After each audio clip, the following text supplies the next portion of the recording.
A doctor, half of my practice doctor, half my practice ano ko businessman ako, meron akong 2 hotels, saka meron akong restaurant, saka I'm the biggest suha supplier sa buong Amerika.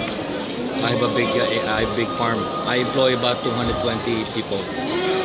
Entrepreneur ako, entrepreneur. Saan po yung hotels niyo? Ha? Saan po yung hotels niyo? Sa Florida. Taga Florida po kayo? Oh, Florida. And then I have 2 restaurants. One of them, ginawang set nung Denzel Washington movie Out in Time. Okay. Tapos meron din akong citrus plantation. I employ a lot of Mexican and Americans. So I'm an entrepreneur. I have many companies. At the same token, marami akong projects sa Pilipinas. I'm on the board of Dawat Kalinga. Okay. So I put up homes here in sa Bantayan. May tinatapos akong project. Use my own money to put homes for the poor people in the Philippines.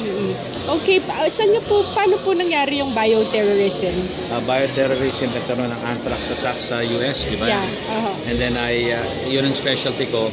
So I formed ng mga group to be trained to be able to cope with it.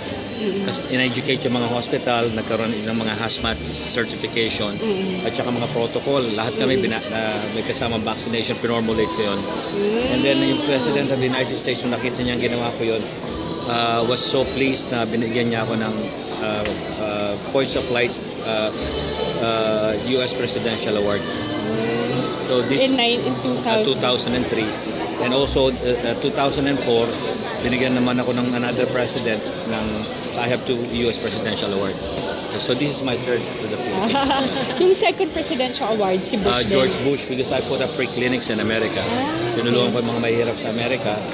And it helped out a lot of poor Americans. And I put up the first free hepatitis C clinic sa Amerika. At saka HIV clinic to deal with the HIV problem. May alam po kayong gagawin natin sa Ebola? Ang Ebola, nag-form kami na, I'm part of the rapid response team sa Ebola sa Amerika. So I know the different protocol how to treat them. Kaya pag nagkaroon tayo dito, you could utilize my expertise to take care of the Ebola. Yeah. That's my specialty. December 10 po kayo here. Until December 10 po. Pabalik na ako.